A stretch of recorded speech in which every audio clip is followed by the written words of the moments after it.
Day 7. Faith walked into the front door of the group home to the stares of a set of twin girls. The twins seemed to be a mixture of African American and Asian.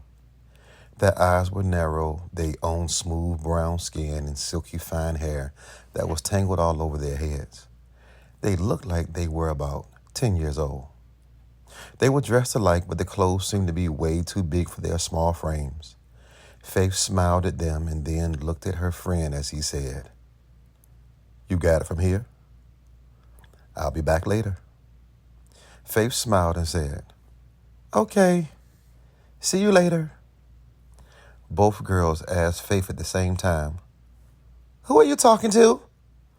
Faith looked at them puzzled. He looked down at Faith and said, "Most people can't see me." Faith frowned her face and said, "Okay." The twins looked at each other quickly and said, "She did it again. Let's get out of here." They jumped off the couch and ran to their room. Faith looked at her friend and he laughed and said, "See you later. That was funny." Miss Hainsworth walked to the front room as the twins sped past her and she said, "I told y'all not to run in the house. I see why your mama don't want y'all." Miss Hainsworth saw Faith and a soft smile formed on her face as she said, "Hello, baby. My name is Miss Hainsworth. Miss Dixon told me that you were coming. Welcome to the Ashford house." Faith looked around and said, "Why is it called the Ashford house?" Miss Hainsworth responded through a forced smile, "Because it is. You just need to be happy you have somewhere to stay." A teenage boy with curly, unkempt hair walked behind Miss Hainsworth and stuck up both of his middle fingers to the back of her head. Faith placed a hand over her mouth and tried to conceal her laughter. Miss Hainsworth turned around quickly and said, "Trey, get your dirty hands from behind me." "Ma, I'm just trying to get by, that's all. Chill out sometimes." He walked past to meet Faith, said under his breath, "That's why she can't keep no man." Miss Hainsworth said, "What you say with your dumb eye?" Trey turned around quickly and said, "Say it. I dare you to say it." "I'll call Miss Dixon so fast and tell her you don't let her take no baths around here trying to save water." He walked up on Faith and said, "Smell me, though." Faith reluctantly took a sniff and smiled. He smelled fresh like baby powder. Trey smiled back at her. "I takes my baths. I don't care what she be talking about." Faith laughed as Miss Hainsworth rolled her eyes and walked to the back of the house. Trey said, "She tripping. If she think I ain't taking no baths around here and she already don't be buying us no clothes. She think I'm going to go to school busted and funky?" Trey stuck his middle finger up to where she was standing and finished his gesture by saying, "Out of here." Faith was crying. She couldn't contain herself. She thought this boy was so cute and hilarious. Trey extended his hand toward Faith and said, "My name is Trey. What's your name?" "My name is Faith. Nice to meet you, Trey." Yeah, I know it is. Look here. I don't know where you coming from, but you gonna be safe around here. I'm the only boy that's allowed to live here because old Hainsworth is my mama. You have Tasia and Lasia. They crazy as hell in unison.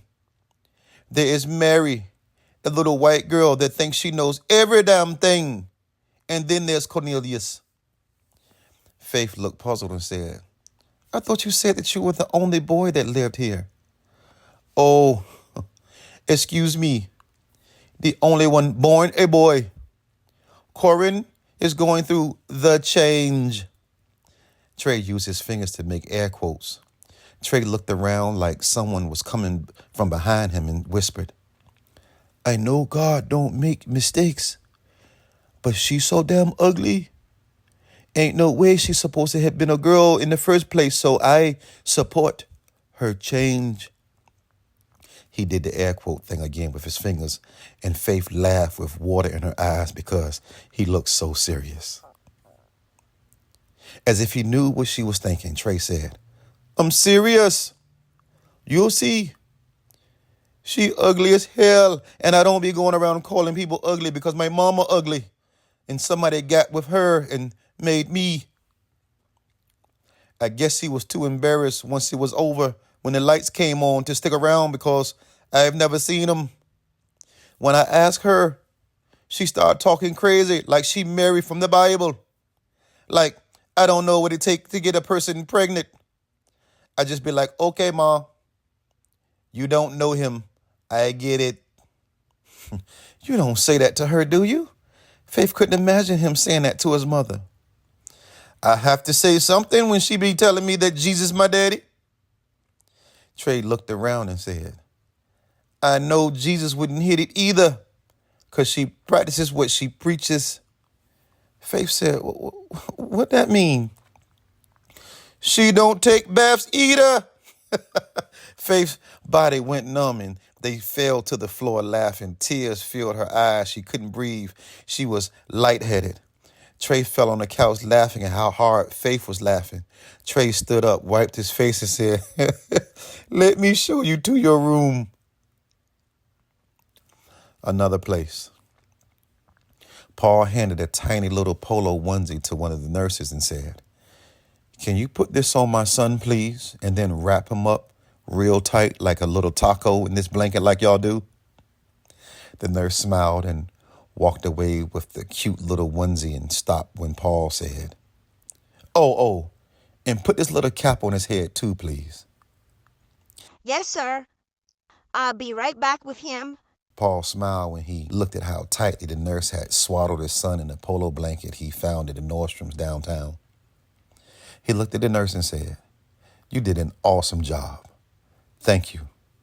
He reached in his pocket and gave the nurse $5,000. The nurse looked at the money and said, Sir, I can't take this. Paul walked away and said, throw it away then. Paul walked down the stairs with his son in one arm while holding a case of Similac advanced baby formula in his other. Paul couldn't wait for his son to see the nursery he had built for him. He was so excited about all the stuff that he had bought for Jamal that he got to his car and realized that he forgot to get a car seat. Paul set the Similac on the roof of his car and stood beside his car for just a few minutes. It was a little cold out, and Paul didn't want to have Jamal out in the air too long, so Paul walked to the stoplight and tapped on the driver's side window of a red Honda Accord. The driver of the car was an attractive middle-aged Latino woman wearing a blue dress, her eyebrows arched above her shades as she turned to the sound of the tapping on her window. She cracked it just enough to hear what Paul was saying. Hey, excuse me, can you give us a ride to the Babies R Us on the boulevard? The light turned green and cars honked loudly at the Honda's stop position. How could I say no to a fine man holding a newborn? Get in. Paul opened the back door to the car and pushed some books over to the other side of the car. Excuse me, miss. I don't have many passengers. The woman kept looking back as she talked, and this made Paul nervous. Excuse me, can you pay attention to the road, please? The woman turned her head and began to speak to Paul, looking at him through the rearview mirror. Wait a minute. This is my car. Don't you be trying to tell me how to drive, puppy? Keep your eyes on the road, like I said, please.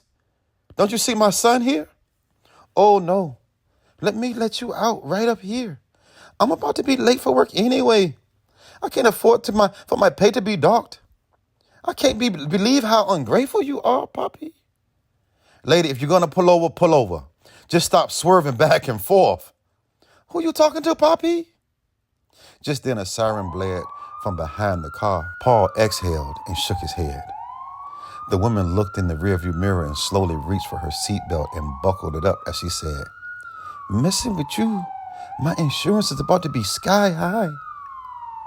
I'm about to get all kinds of tickets. Baby don't even have no car seat or nothing. Okay, listen to me. Just keep driving.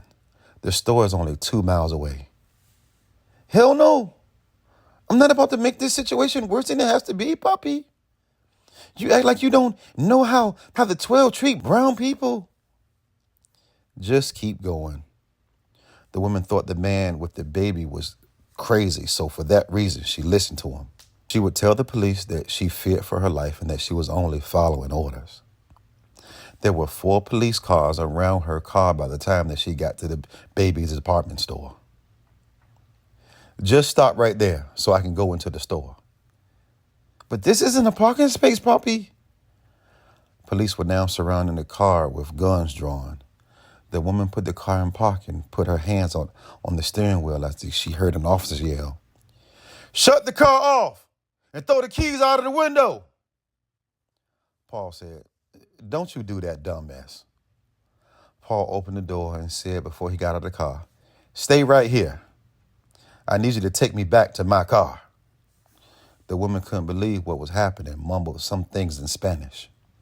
Paul smiled and responded to her in Spanish, "You're not going to jail. Stop being so scared." Paul stepped out of the Honda with Jamal and then flashed his ID at the officer that rushed him. Paul walked past the officer as the officer read the badge. Paul walked into the store and bought the car seat he needed. When he walked out, all the police were still there. They were there to escort Paul and the woman driving him wherever he needed to go. An officer ran to Paul and grabbed their car seat box and jumped into his patrol car to put it together. Another officer opened the door for Paul. Jamal slept the whole entire time. The woman asked the officer that stood with her, ready to open the door for her, "Who is this man?" The officer said, "None of us know who he is, but all we know is that we need to keep it like that."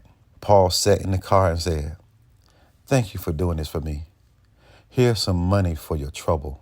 I can't tell you how much I appreciate your sacrifice." The woman looked at the money and then said, "This is like $10,000. "It is. Well, that's all the cash that I had left on me. Is that good for you?" The lady frowned up her face and said, "Is it good for me? Hell yeah." The woman looked around and saw the police at attention and waiting on her to move and said, "Who are you, Poppy?"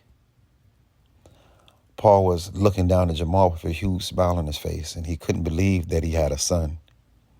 He said, What you say again?"